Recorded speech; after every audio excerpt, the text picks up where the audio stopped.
함께해 주십시오. 우리는 할 수 있습니다.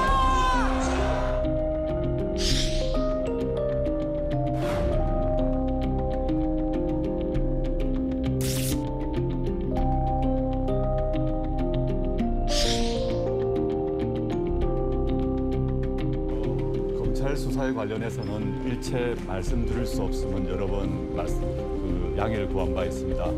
이번도 마찬가지입니다. 제 가족은 앞으로도 검찰 수사에 성실히 응할 것입니다. 저는 오늘도 법무부 장관으로서 할 일을 하겠습니다. 특히 당면한 현안이자 제 소명인 검찰 개혁에 집중할 것입니다. 신 교수 어제 첫 검찰 수사 조사 받았는데 신경한 말씀을 좀 부탁드리겠습니다. 이라는 지적에 대해서 혹시 기신 말씀 네, 감사합니다.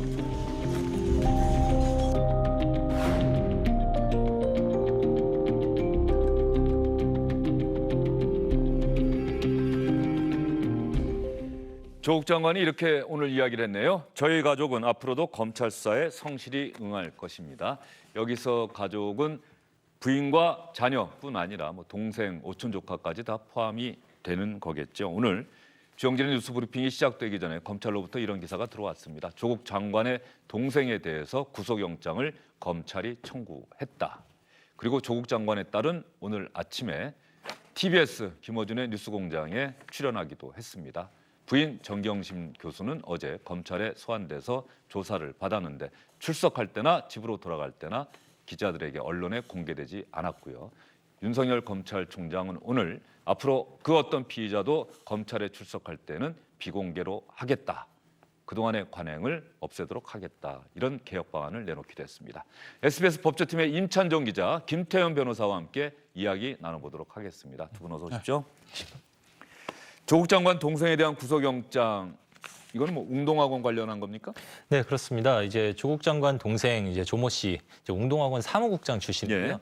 이분에 대한 이제 구속영장을 검찰에 청구했습니다. 이제 웅동학원 관련된 건데 구체적으로는 여러 차례 언론에 나왔지만 일종의 그 채권이 실제로 존재하지 않는 채권, 공사대금 채권을 가지고 조국 장관 동생 측이 가족이 사실상 지배하고 있는 사학재단을 상대로 허위 소송을 제기해서 일종의 채권을 확보한. 양수금이라고 하는데 요즘 간단히 얘기해 채권을 확보한 소송 사기 혐의가 있고요. 소송 사기. 이게 이제 일종의 배임 혐의로 지금 들어간 거고요. 그다음 이제 배임 수재는 그 이전에 이미 그 당시 웅동학원 관계자 중에 한 명이 교사 채용 등과 관련해서 뒷돈을 받은 혐의로 이미 구속이 됐거든요. 근데 이 과정에 이 조국 장관의 동생, 당시 사무국장이었던 동생도 관여했다. 오히려 더 책임이 더 크다 해가지고 이제 배임 수재. 그리고 최근에 이제 검찰 수사가 되기 전에 관련 증거를 인멸하는 데 관여했다. 이래서 증거인멸 교사 혐의 이런 혐의들로 구속영장이 청구됐습니다. 조국 장관의 동생 구속영장이 청구가 됐다. 웅동학원 관련해서도 검찰이 그럼 조국 장관과의 연관성 이런 부분도 당연히 짚어봤을 것 같은데. 그렇긴 한데, 예. 근데 이제 이 조국 장관의 동생이 구속된 주 혐의가 채용 비리잖아요. 예. 어떻게 보면은 조국 장관의 아직 구속된 건 아니고 구속영장. 죄송해요. 구속영장 청구된 그 주 혐의가 채용 비리와 관계된 거 아니겠어요? 이거는 사실은 조국 장관의 수사에 본류와는 조금 거리가 있는 건 맞아요. 그리고 조국 장관과 관련된 웅동학원의 어떤 문제 같은 게 예전에 있어 웅동학원 이사할 때 소송이나 이런 문제들인데 이제 공소시효 문제도 좀 있거든요. 근데 조국 장관 자체의 수사와 웅동학원의 관련성을 굳이 찾자면 웅동학원에 들어갔던 그 30억의 자금의 흐름들이에요. 그러니까 96년도에 대출을 받았는데 결국 그 대출 받은 돈이 공사비로 지급이 안 되고 그 돈이 어디 갔는지 모르겠다는 의혹들이 제기가 된 건 있습니다. 그게 이제 혹시 그 돈이 조국 장관 측에 흘러 들어가서 이 사모펀드의 시드머니가 된 것 아니냐라는 그런 의혹을 제기하는 언론사 일부 기사들도 있었거든요. 네. 그런 부분들을 아마 조국 장관의 동생이 구속이 되고 나면 검찰이 추궁할 수도 있을 거예요. 당시 그 돈 어디로 갔어? 당신도 왜냐하면 당시에 조국 장관의 동생이 그 웅동학원에서 그 공사를 도급받았던 고려정업개발과 좀 밀접한 관계가 있었기 때문에 그 자금의 흐름들을 알 수도 있거든요. 그런 부분들을 아마 조금 추궁하지 않을까 싶어요. 채용 비리에 조국 장관이 직접적으로 관여됐다라는 어떤 그런 의혹이나 이런 것들은 아직은 제기되는 게 없기 때문에 아마 저는 90년대 중반에 대출을 받았다는 그 돈의 흐름, 그 부분을 좀 캐려고 할 것 같습니다. 검찰. 예, 이제 조국 장관 동생에 대해서도 구속영장이 청구가 됐고 오촌 조카는 이미 구속돼 있는 네. 상태고 어제 기소가 됐죠. 예, 기소가 됐습니다. 예, 부인이 어제 검찰에 소환돼서 조사를 네. 받았는데 임찬종 기자가 보기에 말이죠. 네. 검찰이 조국 장관을 불러서 조사할 가능성이 있습니까? 뭐 그건 지금 논의하기엔 조금 이른 것 같고요. 일단은 지금 조사를 어제 받은 사람이 조국 장관의 부인 정경심 교수이기 때문에요. 정경심 교수에 대해서 이제 이른바 신병 처리라고 하는 구속영장 청구 여부 또 그 이후에 청구를 하게 된다면 청구 이후에 발부 여부를 본 다음에 검찰이 결정할 걸로 보입니다. 기본적으로 말이죠.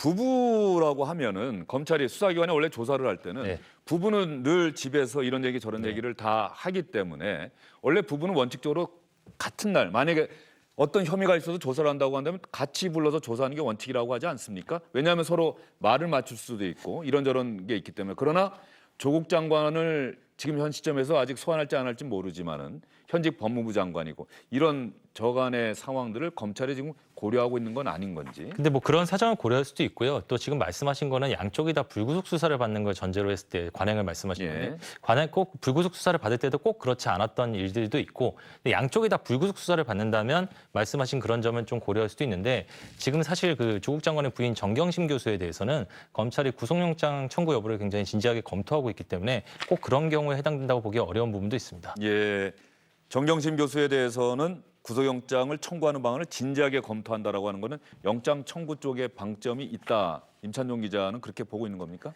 네, 지금 아무래도 지금까지 조사한 내용들 그리고 지금까지 뭐 관련자 조사라든가 이런 것들을 보면 또 언론 보도 내용도 많이 나왔는데요. 현재까지로서는 검찰이 구속영장을 청구하는 쪽에 더 무게를 싣고 있는 것이 아닌가 이렇게 보여집니다. 어제 조사를 받았는데 뭐 7시간이다 8시간이다 건강 상태 때문에 중간에 집으로 가야겠다. 힘들다. 네. 앞으로 그러면 한 몇 차례 더 소환해서 조사를 할 수밖에 없는 상황 아닙니까? 네, 그렇죠. 뭐 사실 정상적인 경우라면 그 사실은 중간에 몇 시간 조사를 받았다는 것보다 더 중요한 게 어제는 이제 정경심 교수가 조사를 몇 시간 받긴 했는데 그 이후에 자기가 조사를 받은 내용을 토대로 작성된 피의자 신문 조사에 검토하지 않고 또 날인을 하지 않았습니다. 서명을 하지 않았거든요. 이런 경우에는 이 피의자 신문 조서가 나중에 법정에서 증거로 사용될 수가 없습니다. 예. 한마디로 좀 과장해서 말하자면 조사를 안 한 것과 마찬가지입니다. 지금 어제는? 법률적으로는 어제 물론 뭐 어제 조사한 결과를 며칠 뒤에 다시 와서 읽어보고 이거 내가 한 말 맞습니다라고 서명을 하면 예, 증거 능력이 인정되지만 그렇기 때문에 만약에 검찰이 이제 피의자 신문 조서의 증거 능력을 인정받고 이 조사 결과를 법정에 제출하기 위해서는 추가 조사를 할 수밖에 없는 상황이죠 지금. 예. 네. 임찬종 기자 얘기 듣다 보니까 그러면 피의자들이 말이죠. 네. 검찰에 나가서 조사받고 그렇죠. 나 여기 날인 못 하겠습니다. 네. 이렇게 할 수도 있나요? 할 수도 있죠. 예. 근데 그거는 뭐 억지로 손 갖다 이렇게 찍어 예. 나갈 수는 없거든요. 예. 피의진 조서 뒤에 보면은 날인하는 칸도 있고 조서 열람 시작 시간, 열람 종결 시간까지 다 쓰게 돼 있어요. 그러니까 조서를 열람하고 하는 권리를 정확하게 실질적으로 이제 피의자한테 부여를 했냐 이걸 보는 거예요. 그러니까 열람은 날인을 안 하면 그거 자체가 휴지가 되는 거나 마찬가지니까 조서 자체에 뭐 증거 능력 자체가 없는 거예요. 검찰 조사 그냥 날아가는 겁니다. 그런데 되게 이제 열람을 안 하는 사람들을 보면 대부분 부인하는 사람들이거든요. 자백하는 사람들은 다 열람을 하고 이제 도장을 찍죠. 근데 부인하는 사람들 경우에 간혹 안 하는 경우들도 있어요. 예. 근데 우리 예전에 어떤 사건이라고 말씀 못 드리겠지만 법정에서까지 묵비권을 행사하는데 결국 유죄 확정 판결돼서 만기 출소한 유명한 정치인도 있어요. 그걸 보면 어차피 부인하는 조서라고 하면 그걸 저 법정에 제출한다 하더라도 실질적인 유죄 증명력은 없는 것이거든요. 검찰 입장에서 보면. 그러니 부인하는 조서에 날인을 하지 않는다고 하더라도 어차피 그 내용이 부인하고 있는 거라면 검찰 입장에서 보면 다른 제3자의 진술과 물증만 확보돼 있다고 하면 유죄 받는데 큰 지장은 없는 거죠. 어차피 자백 조서가 아닌데. 그러니 검찰은 정경심 교수가 어제는 저는 임시적으로 조사가 끝난 거라고 봐요. 그러니까 아마 다음 조사할 때는 조사 다 끝나면 그거 아마 이제 열람하고 도장을 찍을 가능성은 높은데 나 죽어도 못하겠습니다라고 찍는다 하더라도 그러면 그 상황 자체를 아마 법원에 제출할 거예요. 이거는 자체는 저 조서로서 효력이 없다 하더라도 수사보고 형태로 해서라든지 그걸 법정에 제출할 수 있는 방법들이 있거든요. 이러이러했는데 피의자가 조사를 날인을 거부했다라는. 그러니까 그거 자체가 하나의 어떤 정황도 되는 거고 어차피 부인할 거라고 하면 검찰은 이게 조사 날인 안 한다고 하더라도 뭐 다른 증거를 가지고 유죄를 받을 수 있는 가능성은 높은 건 사실이죠. 예. 검찰 입장에서는 정경심 교수에 대한 수사, 조사 그리고 나서 그다음에 조국 장관 불러서 조사할지를 결정할 것이다. 임찬종 기자 이렇게 이야기를 했는데 그렇다고 한다면 정경심 교수에 대한 조사, 그다음에 구속영장 청구 여부 결정 이런 것들이 이번 주는 이미 힘들 것 같고요. 네. 다음 주 중에는 결론이 날 것으로 봅니까? 근데 결론은 지금 이 추가 조사를 몇 회나 할 수 있는지, 그리고 그거 일정 조율이 이제 정경심 교수 측이랑 어떻게 조율이 됐지, 이 부분이 문제인 것 같습니다. 뭐 일반적으로 지금까지 검찰의 수사 관행으로 봤을 때는 뭐 1회 또는 2회 조사를 하고 구속영장을 청구하는 게 보통인데, 지금 사실은 이 건강 상태도 좀 좋지 않은 것 같고요. 그렇기 때문에 어제도 이제 건강 상태를 이유로 조사가 중단되지 않았습니까? 그러니까 앞으로 추가 조사가 더 언제 어떻게 이루어질지도 장담할 수 없고, 또 그 조사 과정이 또 중간에 또 어제 같은 돌발 변수가 있을지 없을지를 알 수가 없습니다. 그런데 일단 이번 주는 말씀하신 대로 어려워진 게 거의 분명한 것 같고요. 과연 다음 주에도 이게 다 마무리가 될지는 이제 그 장담할 수 없는 상황인 것 같습니다. 다만 다음 주까지도 검찰이 원래 자기들이 예정하고 있는 만큼의 충분한 조사가 이루어지지 않았을 때, 그랬을 때 어떤 판단을 하느냐, 이거는 또 그때 가서 상황을 보고 검찰이 아마 검토해서 결정할 걸로 생각이 됩니다. 이건 기사를 보지 않아도요. 조국 장관의 두 자녀도 검찰이 비공개로 소환해서 조사했다는 것 아닙니까? 네. 그러면 표창장과 관련한 네. 인턴 활동과 관련한 네. 조사는 이미 된 거고요. 네. 그리고 조국 장관의 오촌 조카는 이미 구속돼 있고 네. 동생도 구속영장이 청구돼 있고 정경심 교수를 도와줬다는 증권사 직원에 대해서도 조사가 이미 다 이루어졌잖아요. 조사 굉장히 여러 차례 예, 이루어졌죠. 그러면 그 증권사 직원이 검찰에서 한 이야기가 검찰이 수사를 하는데 상당히 큰 도움이 되고 있다, 이렇게 볼 수가 있습니까? 상당히 큰 도움이 되고 있죠. 왜냐하면 지금 그 정경심 교수가 받고 있는 혐의 중에 하나가 증거인멸죄의 교사 혐의입니다. 이게 무슨 말이냐면요. 그러니까 잠깐 설명을 드리면, 자기가 피의자가 자기가 증거를 인멸하면 그 처벌 안 받는다, 뭐 이런 처벌을 안 얘기가 받죠. 있어요. 예. 근데 이제 지금 증거를 실제로 인멸하는 행위를 한 사람이 그 증권사 직원 김모 씨입니다.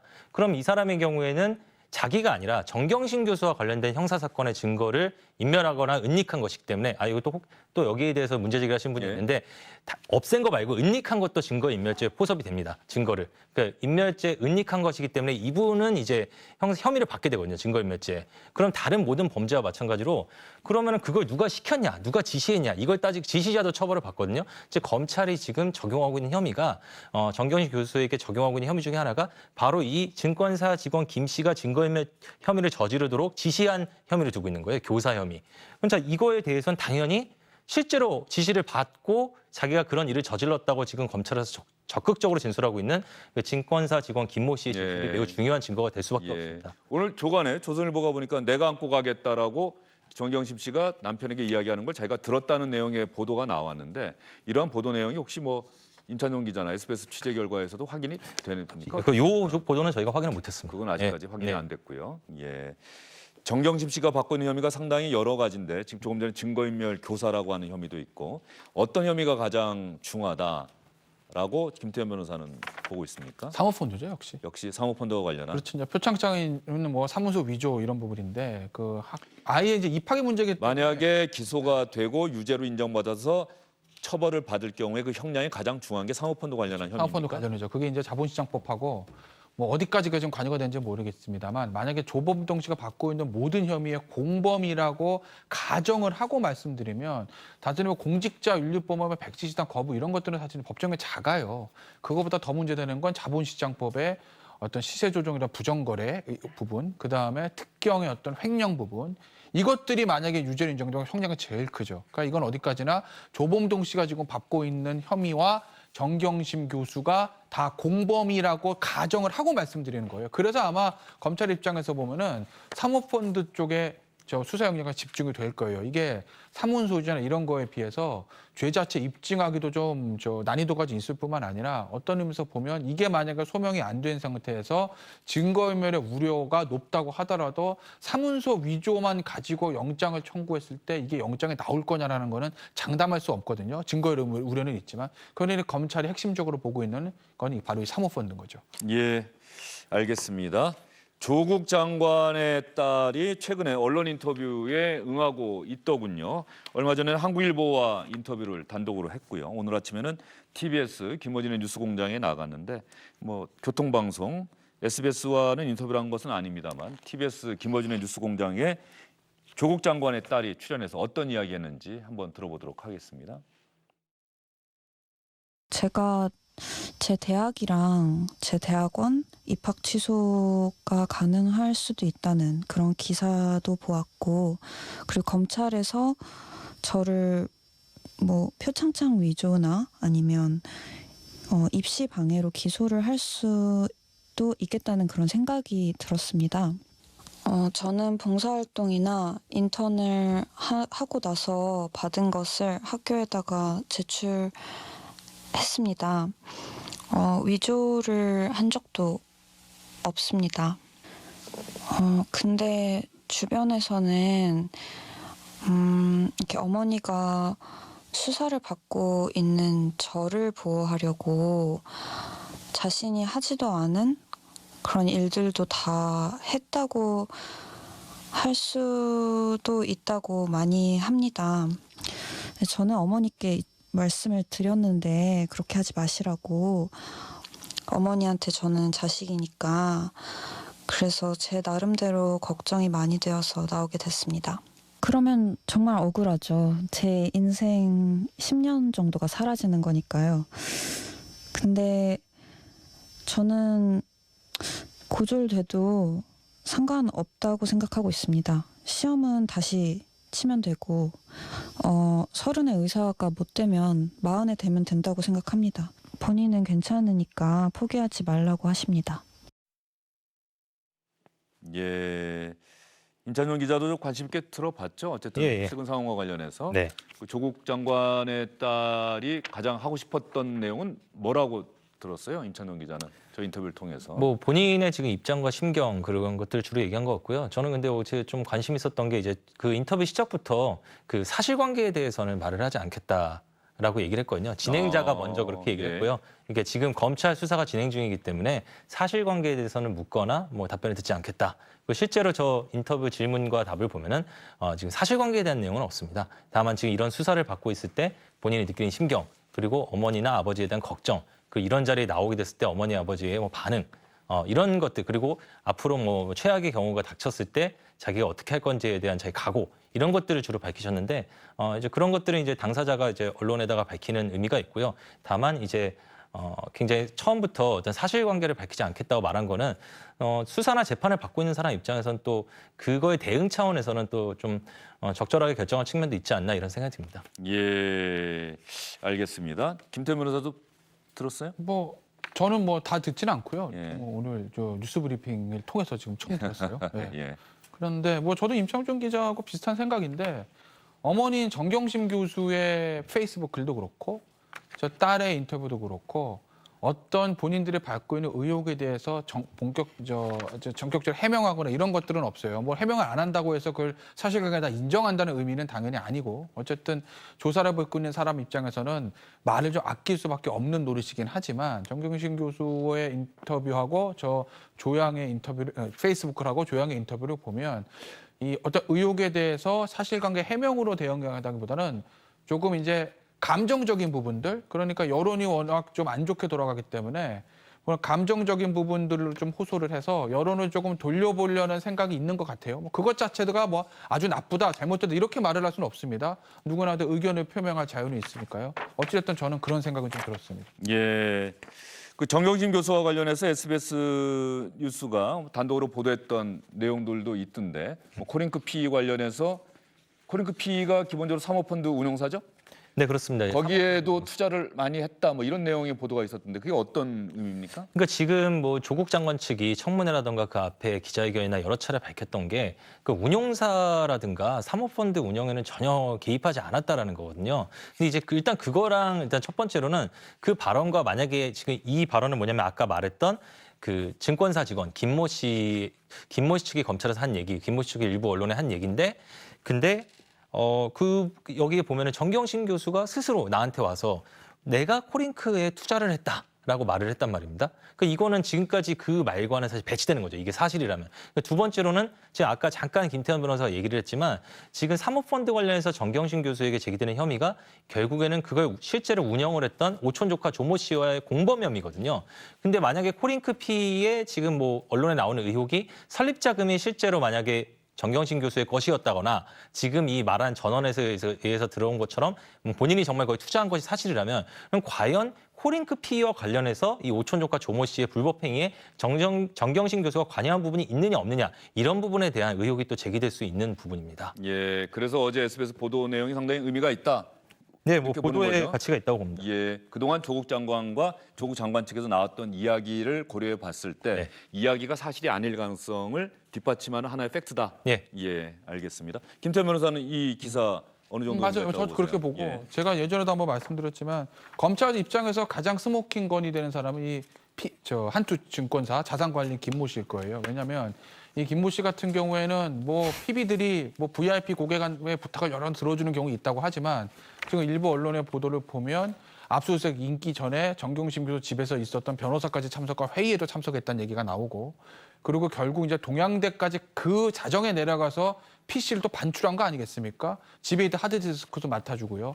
단순히 자산을 맡긴 자산가와 그것을 관리하는 자산관리인 PB와의 관계는 좀 넘어선 모습이거든요. 이걸 보면 이 자산관리인이 정경심 교수와 사모펀드에 대해서 어느 정도 무언가를 알고 있을 가능성을 배제할 수 없다고 저는 봅니다. 그런데 그런 사람이 증거인멸의 의혹을 지금 받고 있기 때문에 검찰은 그 부분을 파고 들어갔을 거고 그렇다고 보면 이 김모 씨의 입이 좀 열리기 시작하고 본인이 하드디스크도 이미 본인이 가지고 있던 거를 검찰이 이미 제출한 걸로 봤을 때 아마 이 증권사 PB의 진술들이 나중에 법정에 가게해서 공개가 다 되면 정경심 교수한테는 가장 아프게 다가갈 거라고 저는 봅니다, 개인적으로. 예.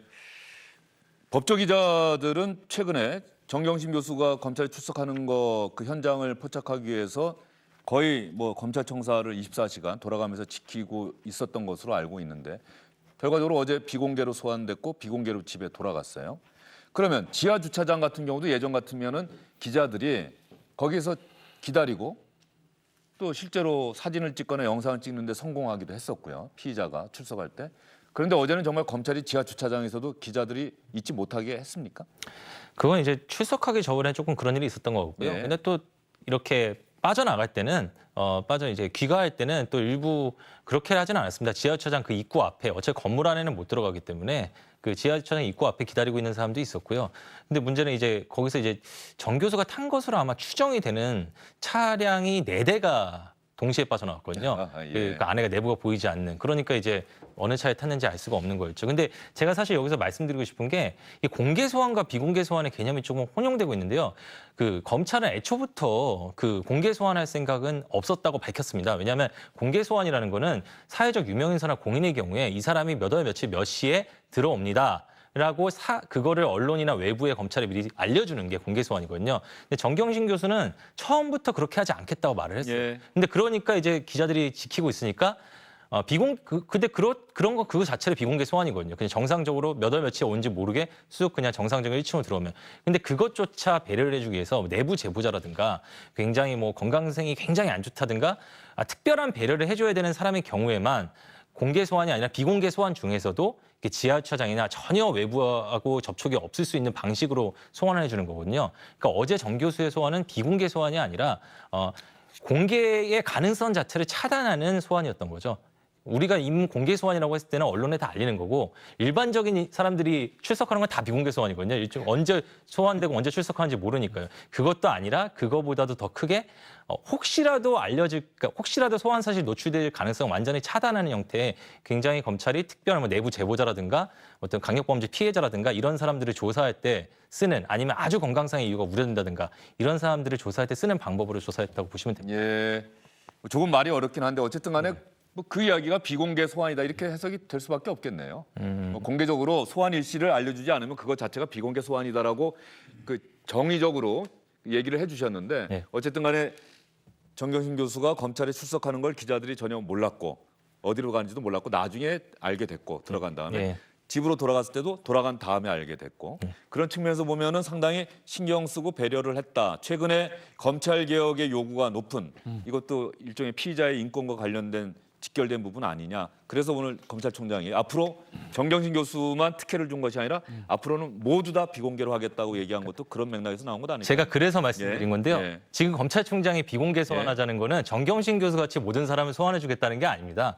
앞으로 누가 오든 다 외부에 사전에 알려주지 않겠다는 거지 다른 주요 인사도 다 이런 식으로 지하청을 보내고 이 얘기한 게 아니거든요. 그러니까 이제 정경심 교수 같은 소환 방식과 비공개 소환 방식과 공개 소환이 세 가지가 있는 겁니다. 근데 검찰총장이 하겠다는 거는 정경심 교수는 그 중에서도 가장 검찰이 배려하는 소환이었다, 소환 방식이었다. 그런 지금 그 얘기를 하고 싶으셨던 그렇죠. 거네요. 예. 예. 어쨌든 간에 이것이 하나의 검찰 개혁 방안. 김태현 변호사는 평가합니까? 그렇죠. 근데 이제 보시면 검찰 입장에서 보면요. 공개 소환하든 비공개 소환하든 지하철장에서 올라오던 포토 하나 쓰던 조사하는데 아무런 상관이 없 똑같아요. 어차피 올라와서 조사하면 됩니다. 물론 뭐 앞에 포토란에 쓰면 뭐 피의자가 사실 심리적으로 좀 위축돼서 올라가서 더 진술을 잘한다는 얘기도 있으나 그건 뭐 과학적으로 증명된 건 아니니까 검찰 입장에서는 어떻게 하든지 조사만 하면 되는 거거든요. 오늘 저는 이제 윤석열 총장의 이제 선제적인 조치 저는 두 가지를 보는데 겉으로는 대통령의 지시를 충실히 이행한 거죠. 절제된 검찰권의 행사와 피의자 인권을 생각하라. 알겠습니다, 대통령님. 피의자 인권을 생각해서 앞으로는 저희가 다 비공개 소환하겠습니다. 이렇게 얘기한 거예요. 겉으로는 지시를 충실히 이행한 겁니다. 속내를 좀 보시면 그래서 제가 조금 무리한 해석일 수도 있는데 대통령님과 장관님이 시키시는 이 검찰개혁의 방안을 저희가 특수부도 일부 폐지하고 이렇게 철저히 이행하고 있으니 수사에 대해서는 들어오지 마십시오라는 게 저는 윤석열 총장의 속내라고 보고 일선 수사팀에 들어오는 외풍들은 내가 내 선에서 이렇게 막을 테니 당신들은 흔들리지 말고 철저하게 수사해라는 메시지를 내부 구성원에게 주고 있는 거다. 저는 그렇게 해석합니다. 임찬종 기자가 취재를 현장에서 하는데 말이죠. 이 조국 장관의 거취 문제는 정치권의 공방이 되고 네. 있고 민주당이 검사를 고발을 했어요. 네. 그리고 윤석열 총장의 거취 문제를 민주당 안에서 이야기를 하고 있습니다. 네. 실제로 윤석열 검찰총장이 이번 수사가 끝나고 나면 네. 뭐 자신의 거취와 관련해서 이렇다 저렇다 임기가 보장된 검찰총장이긴 하지만 임기가 규정된 검찰총장이긴 하지만 할 가능성이 있다고 저는 뭐 보십니까? 윤석열 총장이 자의로 그렇게 할 가능성은 지금 거의 없다고 보이고요. 다만 이제 임명권자의 마음에 따라서 임명권자의 의도에 따라서 그거는 이제 임명권자라던가 뭐 그런 분이 결정하실 문제고 지금까지 제가 알기로는 어떤 그 윤석열 총장 본인이나 그 주위의 참모들이 거취에 대해서 결정해야 된다는 걸 검토하고 있다는 거는 전혀 알려진 바가 없습니다. 예, 알겠습니다. 이번 수사가 마무리가 되고 수사 결과 발표가 되고 나면은 그때 가서 또 그때 나름대로 또 한 번의 경랑이 일 수도 있겠다 이런 생각이 좀 들어서 질문을 드려봤습니다. 두 분 수고 많으셨어요.